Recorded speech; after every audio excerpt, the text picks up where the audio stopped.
would like to describe a field in which little has been done, but in which an enormous amount can be done. This field is not quite the same as the others in that it will tell us little of fundamental physics, but it will tell us much about the strange phenomena that occur just below our perception. In contrast to the natural philosophers of the past, the scientists of this field delve into the recesses of nature and show how she works in her hiding places. Their quest is to understand and create the imperceptible. After all, there is plenty of room at the bottom. Hello and welcome to the Materialism Podcast, an exploration of the past, present, and future of material science and engineering. My name is Taylor Sparks. I'm a professor of material science and engineering at the University of Utah, and I'm joined by Andrew Falkowski. And today, we talk about the past, present, and future, and what better material than steel to embody that. Look, we've already done an episode on the history of steel. It's rad. Go check it out. It's #1 for us. We should re-record it because we've gotten better since then. But steel is also our future. It's not going away, and it's not a simple topic. If there's anything I learned by getting ready for this one is that I thought I understood it, and I did not. It's a burly area, and we're going to try and demystify it, including all the different ways you can alloy it with lots of different elements. And if you're going to be buying elements, can we recommend American Elements? This episode is in fact brought to you by American Elements. It is the world's manufacturer of advanced materials. AmericanElements.com, now invent. And to help us explore this, because we started looking into it and realized that it was above our pay grade, we reached out to the Steel Founders Society of America and asked them to lend their expertise to help us uncover the complexities and the breadth of what steel can do. So without further ado, we are delighted to introduce our guest today, which is Caelan Kennedy of the Steel Founders Society of America. Caelan, how are you, man? I'm doing great. Thank you for having me. Dude, we are so happy to have you on this episode. Andrew and I, in our hubris, thought that maybe we could record this episode, and that's right around the time that we realized that we needed to rename this to You Don't Know Anything About Steel, and neither do we, right? So we're pumped that you're here to help us understand a lot more about steel than probably your average listener thinks about. It's a lot more complicated than people tend to realize. It's not just some commodity that you go buy steel as a single item. There's a lot to it. Yeah. I mean, I knew that there was different grades. I don't think I realized how much even the grades vary based off of form factor or many other things, right? And so we're excited to have you here today to tell us all about it. Maybe to kick it off, tell us what is steel. I know we've done an episode on it. We know it's iron and carbon. Tell us a little more about it. What's it made up of? So it is iron and carbon. Unfortunately, there's not a great definition anywhere for steel because there are so many different types. The easiest, vaguest definition is iron with a little bit of carbon. When you start to get into the technicalities, we tend to say it's below 2.1% carbon because above that point, you start to get into cast iron. Okay. So at its fundamental, it's that. That said, even though there's only two elements present, we can have lots of different phases that can evolve here, and that's going to give us a lot of the variety as a first starting point on different types of steel. What are these phases? So when you look at the basics of steel, when you're just looking at iron and carbon, carbon is essential to everything steel. That's why steel is so important, so strong, so tough, because of the carbon. So we tend to define our phases in steel on where the carbon is. At room temperature, it's what we call ferrite, a body-centered cubic structure. When we get to higher temperatures, it transforms to face-centered cubic.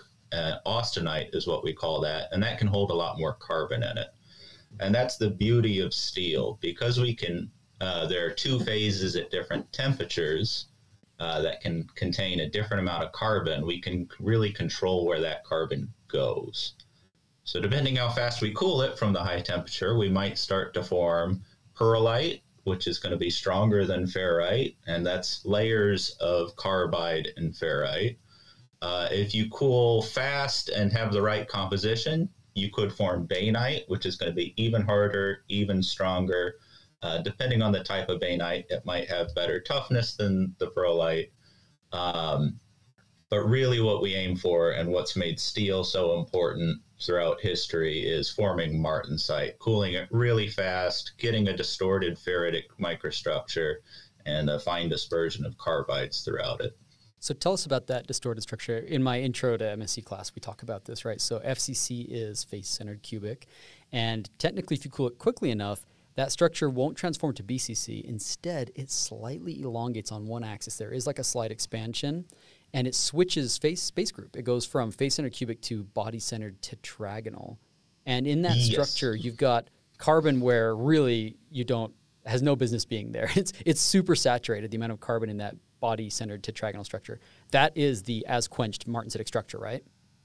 Yes, and it doesn't take a lot of carbon to form that body-centered tetragonal because ferrite can hold almost no carbon in it. So if you cool it fast enough, you might have 1 carbon out of every 300 BCC unit cells, 500 unit cells, depending on your carbon content. It's really not that many carbon atoms compared to the number of iron atoms. But because the carbon atom is so much bigger than the hole it's trying to fit in, it just causes a massive amount of distortion, and none of the atoms are happy. They're all strained, and that causes really high strength. Yeah, from a mechanics standpoint, that means like dislocations aren't traveling through the lattice, right? That is a strengthening mechanism. But you don't ever use it as quenched, typically, right? We modify it. Tell us about that. So you temper it to relieve some of that strain. As you said, the carbon has no right being there. When you temper it, you get a fine dispersion of carbides, and the form of carbide can depend on a lot of metallurgical factors, but that's ideally what you're going for. You're relieving some of that stress and precipitating out carbides throughout the matrix. So what I'm hearing here is that there's actually a lot of play not only in the composition but also in the heat treatment process, meaning that alloys can take on a lot of different microstructures and also thus result in a lot of different properties as well. Yes, and we use that to our advantage regardless of product form. A common thing to do is if I'm going to do a lot of machining on a component, do I want to do that while it's hard or while it's really soft? Well, the machinist will say, please give me the soft thing so I don't have to replace my tool bit every hour. So we'll modify the properties through heat treatment throughout the process to give us the best performance at the most reasonable cost every step of the way. I imagine for really high tolerance stuff, because there are, thermal expansion and volume expansions as you go from one phase to another. Let's say you did your heat treatment in a nice soft phase, but then you've got your machining done then, and for the final phase, you have to go through a phase transformation or something. Is it hard to keep it to spec for these things? Like, I'm thinking like dies, for example. I have tool steel dies made all the time, and they've got to be exactly bang on, because if there's gaps, they don't do their job anymore. Is that a challenge, or do you just end up machining it once it's hard and pay the price in terms of the tooling cost to keep the specs right? There are a lot of different ways to try to tackle that problem. I'll say a common one might be to machine it while it's soft in a roughing machine, do your final heat treat, and then do a finish pass so you have that dimensional precision, but you didn't have to spend as much money to get there. That's, of course, going to depend on the size of it and how much time you're going to take away heat treating, a lot of other factors, but it's not an uncommon route. And I also imagine that the nature of the processing is going to change quite a bit depending on the final application, right? Steel can take a lot of different forms. It could be an I-beam or it could be a sheet. And I have to imagine that you're going to process that quite differently if you're targeting a different application. Yes. So with steel, there are quite a few different product forms. In the United States, when we think of steel making, we tend to think of the large mills that are making sheet, bar, I-beams, rails, plate, any number of form factors like that. There are also smaller portions of the steel industry, like the forging business, that then takes usually a bar or an ingot and forges that into a shape. Foundries will cast the metal straight into near net or the final shape. Additive is another option that's come onto the scene more recently, whether you're talking about laser powder bed fusion or, I forget the welding one, filament deposition, FDM, I think. Mm-hmm. There's also been, since I'd say probably the 1930s, fabrication has been a major way to make steel components, buying plate, sheet, or bar and welding it into the shape you want. And all of those products are going to have different requirements, different ways you get the performance out of the steel, and ultimately everything's driven by cost. No one wants to spend more money than they have to, so what's the cheapest way to get performance for this given application? Gotcha. So we could do a whole episode just on iron and a little bit of carbon, and there's so much more to get into. And we've talked a little bit about it in our previous steel episode, but today we really wanted to, given that foundation, pivot now to talk about alloying, right? We make lots and lots of different compositions other than just pure iron, a little bit of carbon. So maybe do you want to talk, broadly speaking, why do we go beyond it? What's wrong with those two, right? why do we bother adding other things, especially when they're going to be typically more, we're adding cost in terms of the composition. What are the deficiencies that we see in base steel? I wouldn't necessarily say deficiencies, because plain carbon steel is by and large it's the most produced in terms of tonnage. We use it for anything and everything because it's incredibly strong and incredibly tough. And if you need something cheap that's strong and tough to steel, it's hard to go wrong with steel. That being said, even in the plain carbon steels, we always or almost always talk about additions of manganese and silicon. And that gets to the first reason why we alloy steel. We need other elements in the steel to help with its processing. So by that I mean manganese is almost always added to steel because if you don't have manganese, there's a little bit of sulfur in your steel, and that usually either comes from the ore or the coal that was used to smelt it. That sulfur, without manganese there, will react with the iron and form iron sulfides, which is really bad for the toughness of the steel.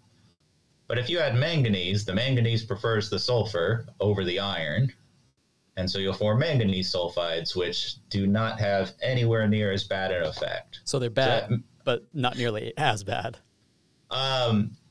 They are, for the most part, irrelevant in terms of properties. Awesome. You can intentionally add sulfur to form a lot of manganese sulfides to improve the machinability. That's common in some automotive steels.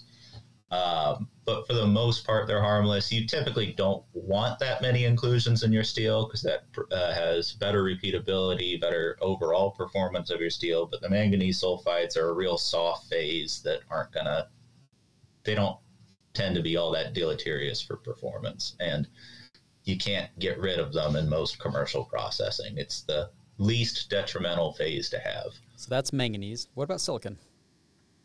Silicon, so from a castings perspective, the foundry world, we have to add silicon because that helps the steel flow. It increases the fluidity so we can fill all the cavities in our molds. Aside from that, silicon is a mild deoxidizer, so it helps reduce the oxygen content up until a couple hundred degrees shy of the melting point. And then we'll add other elements to finish the job. But it just helps keep the oxygen out. And how much are we talking about? Are these like 1%, 2%? Are these parts per million? Like, how much are we adding? So in the Wrought world, the mills, you might be talking about 0.25% silicon up to about 0.5%. They, of course, can go much higher than that. I've seen steels with 3 or 4% silicon. In the foundry world, our silicons tend to be a bit higher than that, 0.5% to 1%. For manganese, it gets into another challenge when we look at alloying. We might add an element for more than one reason. So the manganese might be in there 0.3%, 1%, 2%. Typically, you tend to see around that 0.5% to 1% manganese for most commercial steels. But manganese is also beneficial for increasing the performance of your steel. Yeah, that makes sense. I think there's a number of other interests as well in changing the magnetic permeability of the steel for certain applications that require that as well. You can. That tends to be a high-performance specialty reason why you might add manganese. Manganese is also really good for improving the hardenability, which is a measure of how well you can heat treat the steel, and manganese does wonders for that. That makes sense. When I look through a list of just some common steel grades and what gets added, I also see a lot of nickel, chromium, molybdenum, vanadium. Can you talk a little bit about why some of these others are being added? I assume these are probably more for performance reasons. Yes. So when you start looking at other elements from silicon and manganese, most common you'll see chrome, nickel, and moly. Those three elements are, I joke, the most common ones you'll ever see. Any grade you see in AISI or SEE is probably just a combination of chrome, nickel, and moly. So if you know that you're already most of the way there. You just have to figure out what amounts of each.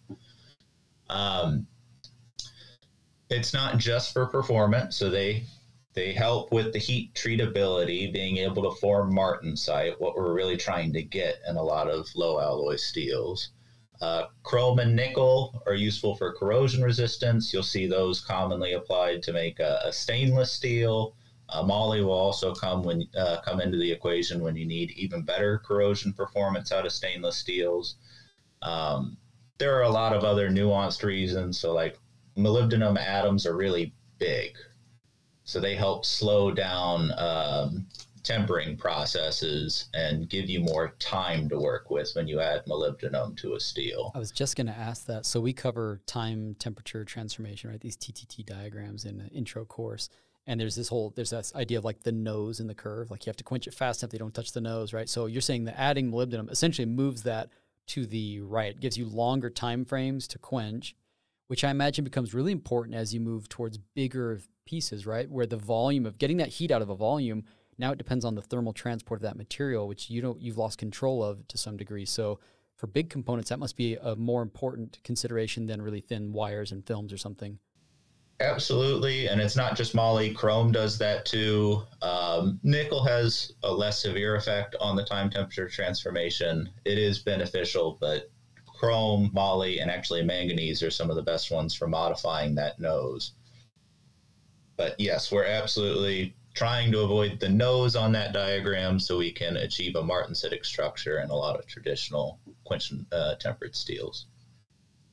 But to your other point, in heavy sections, we run into that all the time of a customer saying, I want this part that, let's say it's 8 inches thick, but I want to use the most commercial commodity steel that's out there that physically can't get the properties in the middle of that heavy section. Like you're going to end up with perlite and bainite, you're saying you just can't hit the martensite in something that You're not even going to wind up with bainite. You're going to wind up with some coarse perlite and ferrite, and it's going to be good properties compared to most other materials, but not the quenched and tempered properties that you're hoping to achieve because it physically can't get there.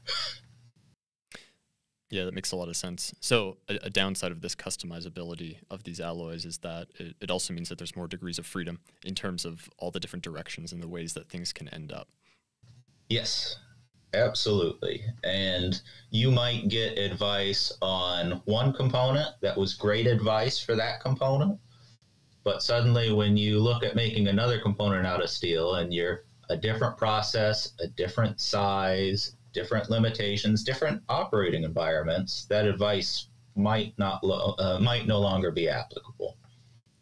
So with these additives, something that comes to mind in the titanium world, we're doing another episode on that sort of concurrently with this, there are these phases, there are elements that stabilize the high temperature phase or the low temperature phase preferentially. I'm curious, does that also happen? Can you end up with alloying things that will stabilize, say, austenitic steels, where you're going to try and preserve that austenitic structure as opposed to the ferritic structure, or is that not the case?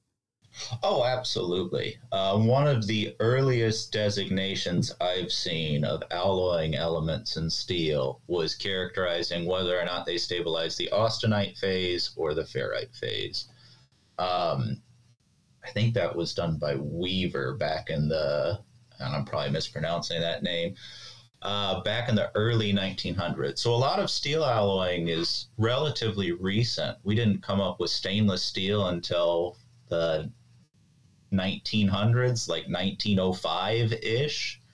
And a lot of this is due to the fact that steel was a luxury premium good up until about 1850. That's crazy to think about. Because it's just like a dirt cheap material now that we use for everything. It's hard to imagine a time when, like, boy, if you had steel, that was something. And if you had the money to do it, you'd make it out of steel. That's why when people counted their lives on it, they'd make their armor out of steel if they could afford it. They'd make their sword out of steel so it wouldn't snap off at the handle. It was, if you had to put your money into something to save your life, that's what you did. Or luxury goods, like it was used in watch springs early on. But that was a very tiny amount of material, so you could offset the cost. Yeah, that makes sense. Another common application in alloying that I see is trying to create precipitates in the material, specifically carbides. And I've noticed that they usually add vanadium, niobium, or titanium to try to form these carbides as well. Is that the case? And are there other reasons for adding this beyond that? And how does that scale to larger bulk parts? So that practice is generally referred to as microalloying. I think that was developed in the 1980s or so using vanadium, niobium, titanium, and you could sometimes count aluminum as being a microalloy. And there's probably other elements. There's always a caveat of people have probably tried to throw a different metal into steel. I saw like a iron gold phase diagram just the other day, and that's not for general structural applications. The idea with the precipitates is it's going to depend on your process, but you're trying to form usually carbides, sometimes carbonitrides, to help either precipitation strengthen or refine the grain structure. So you get, and finer grain structures tend to improve your performance. They all happen at different temperature ranges, though. Okay, so we have all these different additives. You've already thrown out, well, like many different components you're adding together. I imagine that this is where we sort of saw the rise of nomenclatures. Is there's just so many different types of alloys. Obviously, some are going to cluster together by performance maybe or by processability. Can you talk us a little bit through some of the conventions of high versus low carbon alloys? I can try. That's a mouthful, I'm sure. So one of the big challenges, and I've worked in a couple of different portions of the steel industry, and I talk to people all over the steel industry. What does high carbon mean? Well, it depends on who you're talking to. For a cast iron person, that's going to mean different, right?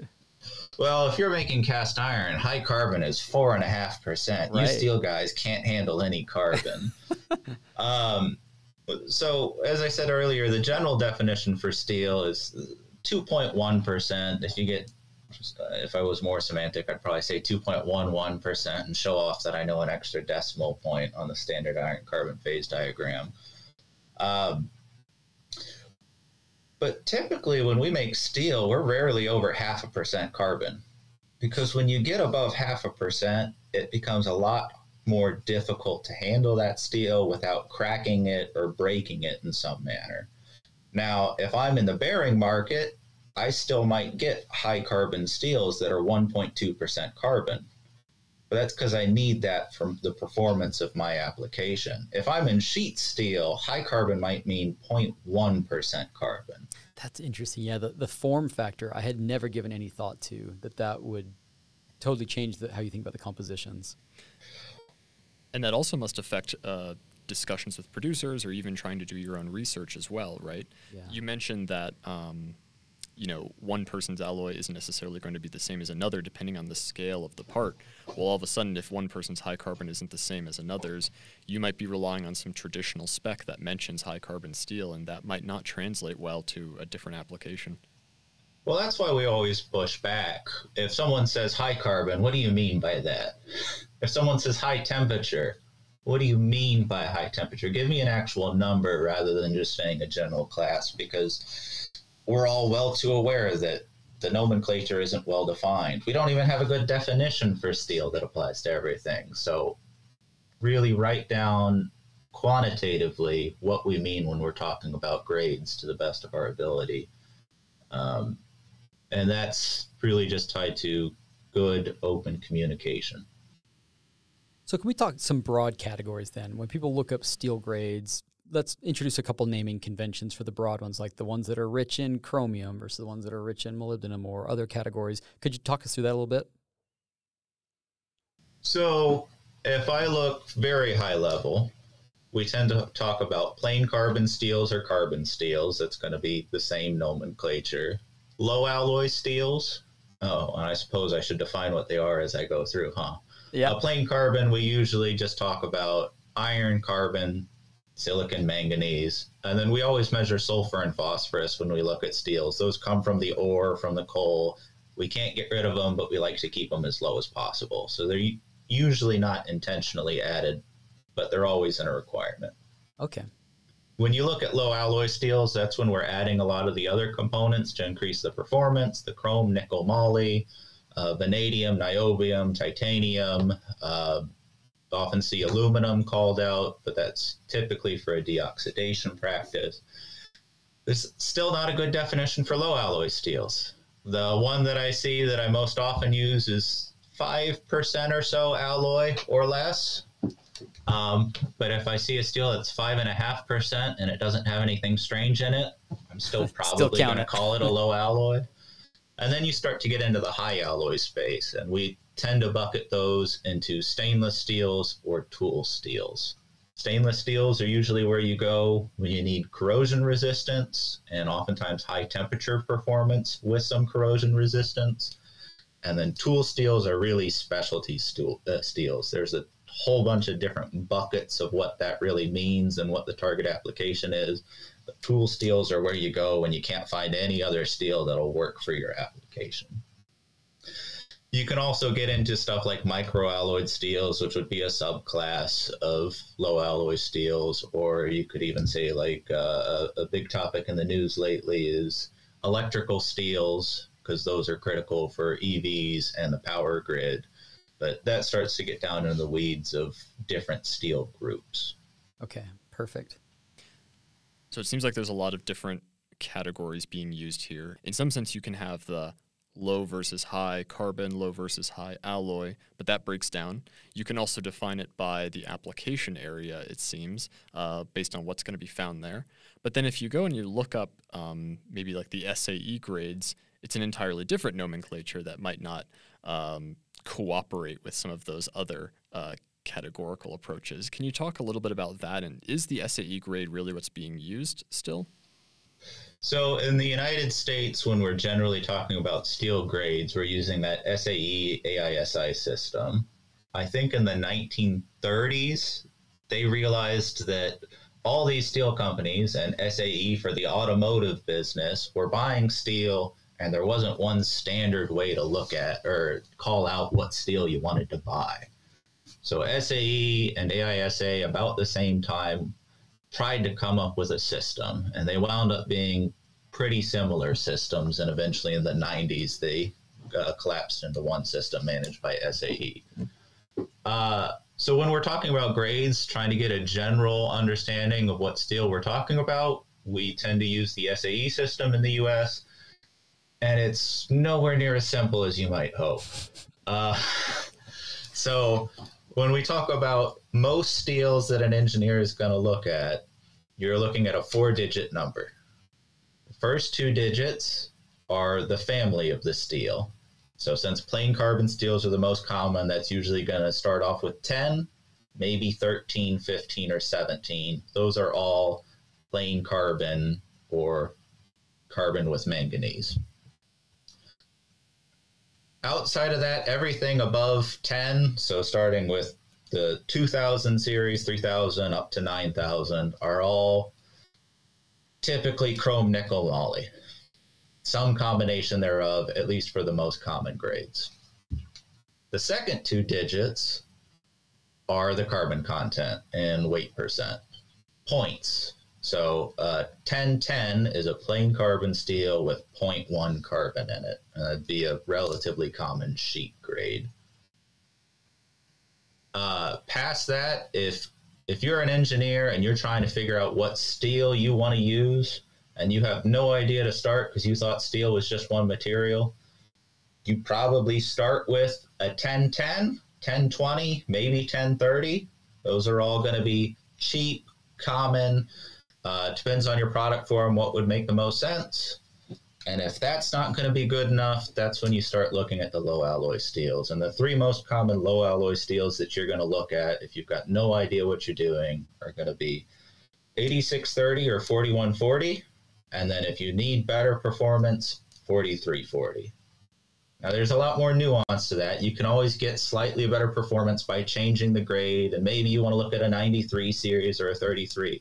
But those grades are the most common for a reason. They have really good combinations of strength, toughness, whatever other properties you may be looking for in a general steel application, and they're usually a good starting. Gotcha, that makes sense.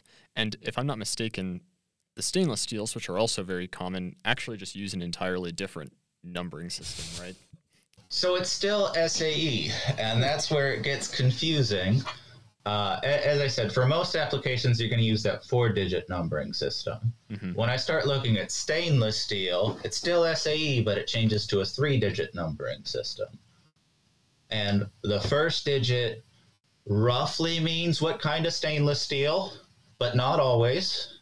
So we usually break stainless steels up into whether they're ferritic at room temperature, austenitic, so we've put enough elements like manganese and nickel in there so that we have austenite stable to room temperature. Duplex stainless steels, where we've got a mixture of both ferrite and austenite, and sometimes martensitic is broken out into its own category, but martensitic and ferritic stainless steels are usually lumped together, whether it's ferrite or martensite.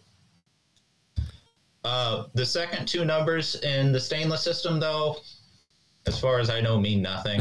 It's not carbon content. It's not. Yeah, the most common, if you go to stainless, start with 304. That's going to be, by and large, the most common stainless steel. That's an austenitic.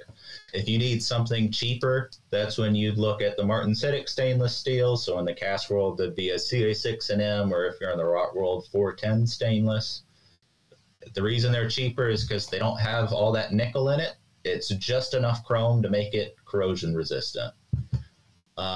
If you need something a little higher performance, that's when I said you need to throw some moly in, and you go from 304 to 316. Again, the second 2 digits don't really mean anything. It's just how it wound up. And then to make the SAE more confusing, what do you think it means if there's a 5-digit number?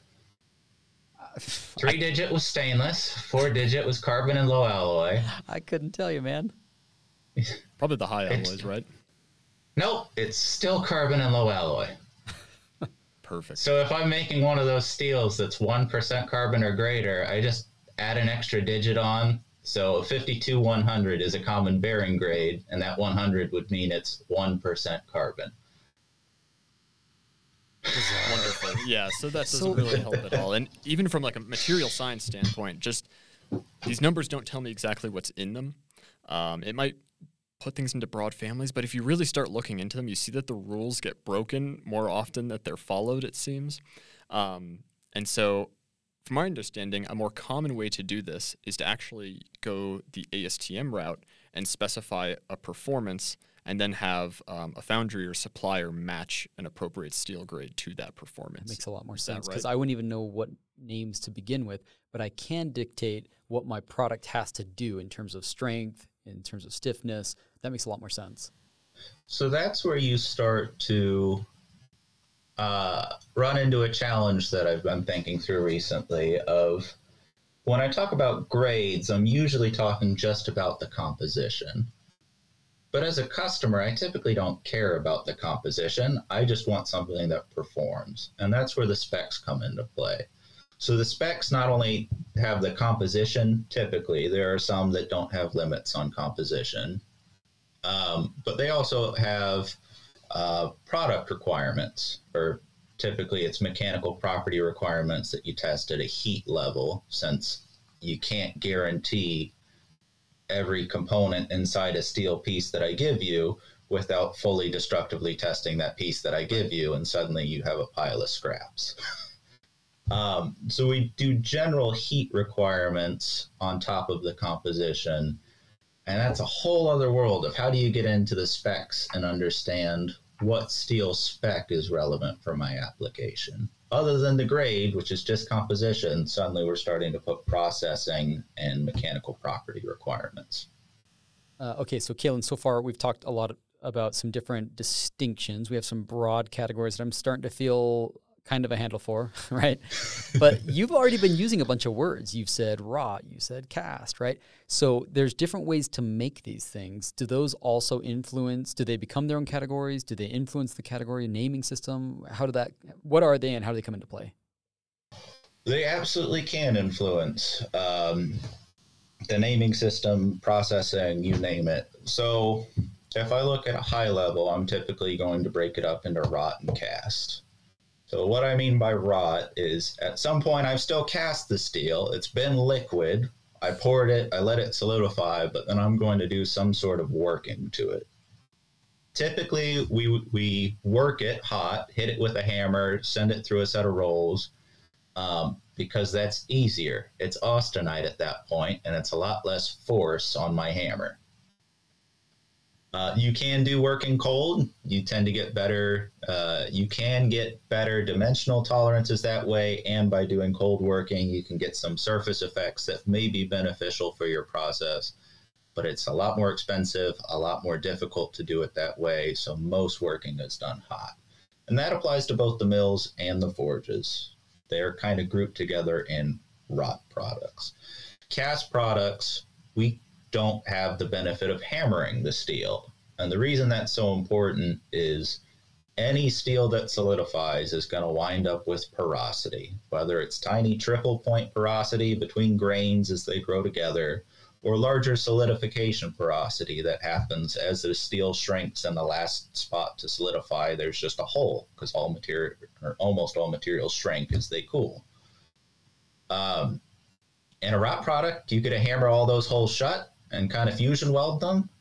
And a cast product, we can't do any of that working after the fact. So we're stuck with all of those holes. Now, we do engineering to get those holes out of the component as best we can. We add additional reservoirs and get it out of there. But that has an effect on the performance you get out of the steel and ways you can post-process the steel to get the best performance out of it. So when you buy like a junky tool set, they'll say like, cast versus wrought. And I've used like a ratchet where you go to put a little force on it and you just shear that thing and it's just gone. Typically higher strength, better products are going to be wrought uniformly. Is that the case? Not necessarily. So you can get incredibly high performance out of a casting. Okay. There are plenty of ways to do that. They're not necessarily always the most convenient, but at the end of the day, it's steel. So one of the problems that we have in the foundry and casting business is people think that all castings are brittle. As you said, it says cast, I put some force on it, and it just snaps. I just assume that's going to be crappy. Should I not, though? Like you're saying you can do it right. So in the case of a ratchet, you can get really high performance out of a wrought product. And part of that is using engineering judgment to get the best benefit out of the process. So when I work a material like in wrought products, I tend to elongate the grains in the direction I'm working it, which gives me really good performance in that direction. But tangential to that, I tend to get not so good performance. If I can engineer my component or my application to only see loads in the direction where I get the best performance out of a wrought product, that can be really beneficial. But I can't always do that, or I may have loads that are coming from multiple directions. So a casting, without being worked, tends to have a more uniform grain structure. Now that grain structure is going to provide us with isotropic properties in all directions, and that can be beneficial for other applications.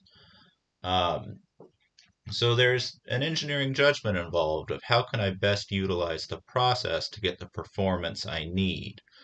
At the end of the day, I'm still talking about steel castings. Steel is incredibly strong, incredibly tough. We use it for demanding applications every day. And it's successful at that. So I've got a question for you. When I teach my intro class, we do these TTT diagrams, for example, and technically, right, you can come up with any crazy question you want. We're like, okay, you're going to quench it, so you miss the nose, and now you've got a martensitic, but then you're going to heat it up, and you're going to allow 50% become bainite or whatever. How often do they do that sort of stuff? Or they typically just do relatively simple processes, or do they really do daisy chain complicated processes together? We do both. Everything ties back to cost and how much performance you need out of that component. Yeah, what you get out of the processing.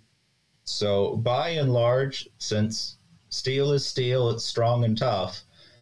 If you have a general application and you're not doing quenched and tempered, you're just buying a normalized and tempered steel, a pearlitic matrix, where it's hard to mess up that processing too much. You normalize it, you let it cool to air temperature, you temper it a little bit, and you get good performance out of that. By tonnage, especially in the foundry world, that's the largest application we have. When you get into low alloys, it's most common to do a relatively simple normalized quench and temper. That's pretty well ubiquitous across industry. You might skip the normalized depending on your pre-processing, but most people will still do that.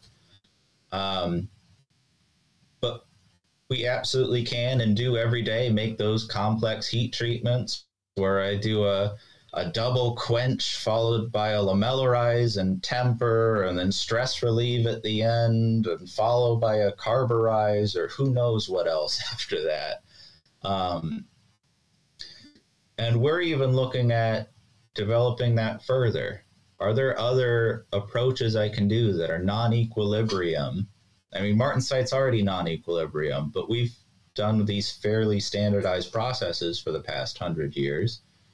Are there other things we can look at? Do I just partially quench into the martensite phase and not fully form martensite and let carbon diffuse? What happens then? What happens if I heat it back up from there? What if I only partially transform to austenite and do an intercritical step? Typically, we wouldn't do anything like that. But we have better modeling capability, better understanding, and we're exploring a lot of these advanced high-strength steels now. Another thing that's interesting, we typically only talk about the thermodynamics. What would you expect to happen?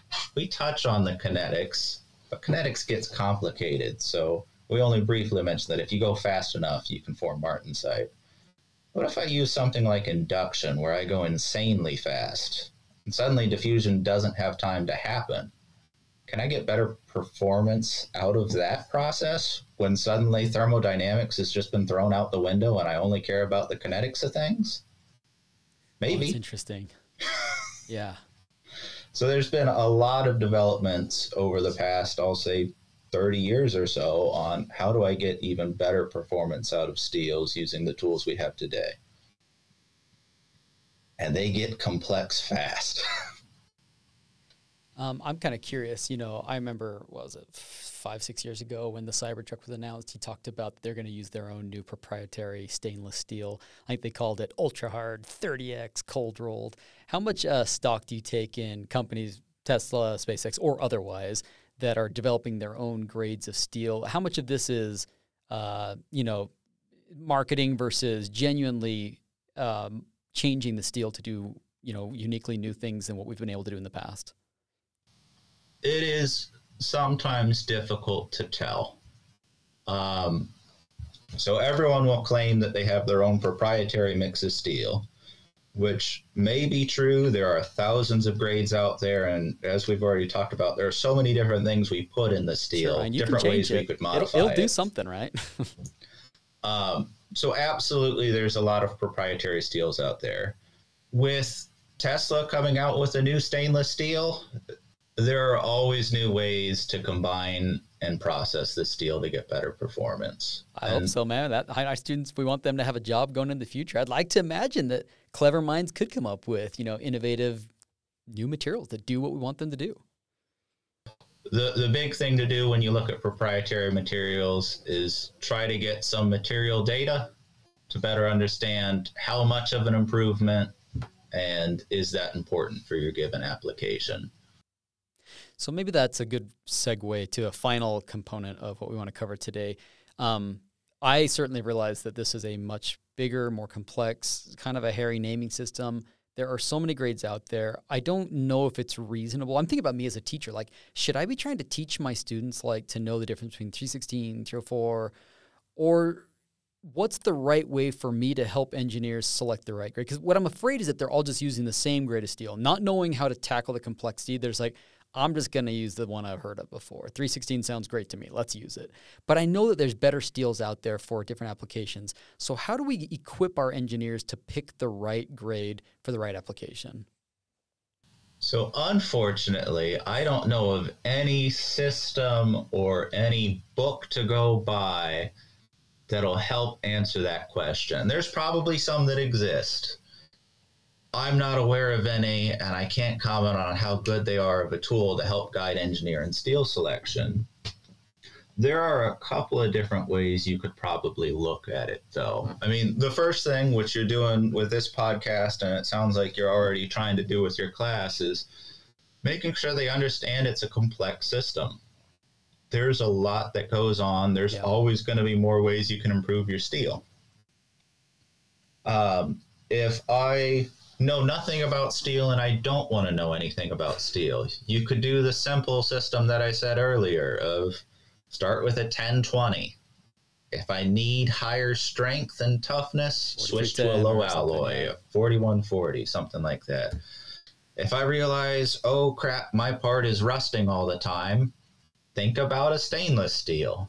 And then if nothing is really working, that's when you start to look at tool steels, which are going to increase in cost, reduce the number of places you can go, but those are really the specialty places. The other approach I'd suggest, if, say you've made steel components for a little while, and you're trying to order something similar to something you've made in the past, or something similar has been made in the past, and you can look up what it was made out of, start there. Talk with the company supplying your steel, because they will likely have people that are in this every day, understand their material performance and what works for given applications, and just open communication with the companies that are providing your steel.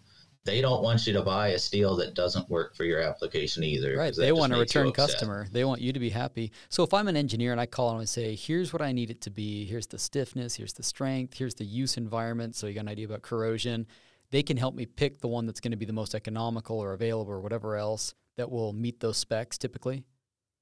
So yes, and I'm glad you mentioned economical, because if I'm an engineer buying something, I'm going to say that the strength is the most important, or toughness, or fatigue. But my purchasing department is going to say something quite to the contrary. And there are a lot of different ways to get the strength you need. Right. But typically you're looking for the lowest cost solution to get you all the performance you need. And that can be challenging to get through across to customers of, you can use a lower strength steel and you're going to have to buy more of it for the same equivalent strength. Sometimes it makes more sense to buy that more expensive but stronger steel if I then go through the design work to reduce the weight, reduce the overall tonnage that I need. It may be a lower cost solution overall to buy the more premium, higher strength steels. I saw something that if the Golden Gate Bridge were built today, they could do it with about half the amount of steel that they used to build it. Yeah, I'll bet. Just with better advances and higher strengths. And I believe it. Well, Caelan, this episode's been awesome. I hope that we haven't, look, part of my goal for our audience here today is to realize how big and gnarly the system is so that they're not naive about it and that they don't come into it with underappreciation of the incredible material that is steel in all of its flavors. But also I want them to come away feeling a little bit empowered to understand the basic fundamentals of what goes into it, how they might get it, how they might go about making the right choices. And you've just been really instrumental in that. So thank you so much for joining us today. Absolutely. Really appreciate you having me once again. And if anyone has questions, I hope I've communicated it well enough throughout this podcast that everyone in the steel industry wants to help you find the right grade. And if you're not running into that, for foundry applications, I'm always happy to help. If everyone at Steel Founders is happy to try to connect you with either a foundry or help guide your grade selection. I know in the mill world, it's the same thing. In the forging industry, we just want people to be using the right steel for the job. And then lastly, I wasn't really familiar with Steel Founders Society of America before we started interacting and getting ready for this episode, but you guys are awesome. You do some really great stuff. And one of the things that we've learned about that you have a student competition, which is rad, right? If people, I think our listeners are broadly familiar with the TMS bladesmithing competition. We've talked about that before, but you guys have some similar competitions where students can learn by doing, which is really the right way to do it. You want to talk about that at all? Absolutely. We have a couple of competitions. We have one for college students called Cast and Steel. It's open to any college that wants to participate. We make a different item every year. So this year we're making a Revolutionary War sword in the style of something George Washington would like. So cool. We try to keep the competition wide open in terms of requirements, so the students get to make what they want. We just ask it not be over a certain weight or over a certain length. And part of that was the first year we made a Viking axe, and some teams showed up with a 30-pound monster of an axe. Another team showed up with a little 3.5-pound axe. And it's a little difficult to come up with tests that'll work across that spectrum. But it's just a wonderful time. We got inspiration from the TV show Forged in Fire. Oh, yeah, we love it. And so the first year when we got a lot higher participation than we thought we would, we had, I think, 19 teams sign up that first year, and we thought we might get 4 or 5. We reached out to the judges on Forged in Fire. So Ben Abbott has been a judge of our competition since the very first year. 2 years ago, Dave Baker joined us as another judge. So we've got 2 of the judges from Forged in Fire that the students get to meet. We get to swing around swords and axes. And last year was a Halligan bar, a forced entry tool. And we just get to test what items work the best and how the teams did. And the teams just make beautiful art out of it. It's been a wonderful competition to support. The other one we do, it just started last year, Casting Dreams. We're trying to get more high schoolers interested in manufacturing, and specifically steel, because I'm a little partial to it. Heck yeah. But we just ask high schoolers to make whatever they want as a casting and send it in, any material, anything you want, a 1-page write-up of why it's important to you. And we showcase those at a national casting convention. Is that where both of these are sort of happening? Is that some sort of national casting event, or? Yes, we co-locate with American Founders Society, their big casting convention every year, which this year it will be in Atlanta, Georgia. Oh, heck yeah, man. In April 2025. So as these things go, it's September. It's probably time to be looking at that and applying. It might be too late even, but take a look at it by the time this episode comes out. So the early deadline is December, but if you want to compete, send us a note. We just want students to be excited about manufacturing. So you might take some penalties on your reports if they get in late, something like that, but we'll still let you compete. We want students to have fun and be excited about making things with their hands. Very cool. Well, if any of our listeners are interested in that, they should definitely apply, even if they think it's too late. But thanks again for walking us through this. This was a fantastic episode, and I think our listeners will get a lot of valuable information out of it, and hopefully a greater appreciation for how much complexity there is in steel. I think a lot of people and students, they see like, okay, steel, whatever, I know what that is, and then they move on to some of the fancier, more novel alloys that are coming out. But if this episode has showed us anything, there's still room to push steel even further than it's been. No doubt about it. Today's episode is brought to you by American Elements, the world's manufacturer of advanced materials. American Elements, now invent. This episode obviously is also brought to you by Cal. We love this company. They're somebody that we've worked with for many episodes at this point. We think they're great. And when it comes to making materials, processing, you heard how important it was to do processing in different ways in today's episode. When I think of processing, I'm thinking of Cal. You've heard us talk at length about their cryo milling, about their spark plasma sintering. They have some great resources. We hope that you'll check them out because we just think that they're good people and they're helping material scientists do even cooler things. This episode was sponsored by the Steel Founders Society of America. If you're a student and you're interested in metallurgy, consider applying to their upcoming competitions. For undergraduates, they have their Cast in Steel competition. More details on that can be found on their website at sfsa.org. And if you know someone who's interested in metallurgy in the 8 to 18 age range, consider checking out their Casting Dreams competition at castingdreams.org. We also want to point out Materials Today. They have been an amazing sponsor for a very long time. Thanks to Materials Today, we can keep producing this show. We hope that you'll check out materialstoday.com to stay update with the latest happenings in the material science field. Read some of their great articles. They are a high-impact publisher, which means they get really interesting articles there, people that are really pushing the boundary. I find myself reading there quite often. So check out elsevier.com, materialstoday.com, and check out their books, conferences, and other programs. And lastly, we're always grateful for the other things that make the show possible, like the music. You can find Alphabot and Kolobyte on iTunes and elsewhere. So we'd appreciate if you check them out. And we would always love if you would give us a review. That will teach the algorithm that other people should also listen to this. So give us a hand. You can actually leave us comments or reviews, iTunes, Spotify, YouTube, wherever you listen to your podcast, we are found there. And if not, tell us and we will get there. And lastly, just interact with us directly. If you got an idea for an episode, want to shoot us an email, we are materialism.podcast@gmail.com, or you can find us at materialism.podcast on Instagram and chat with us. Okay, thanks so much. The inventors of fire, electricity, magnetism, iron, lead, glass, silk, cotton, the makers of tools, the captors of lightning, the architect, the engineer, the musician, are all beneficiaries of the materials of this world and are bound only by their imaginations in manipulating those materials.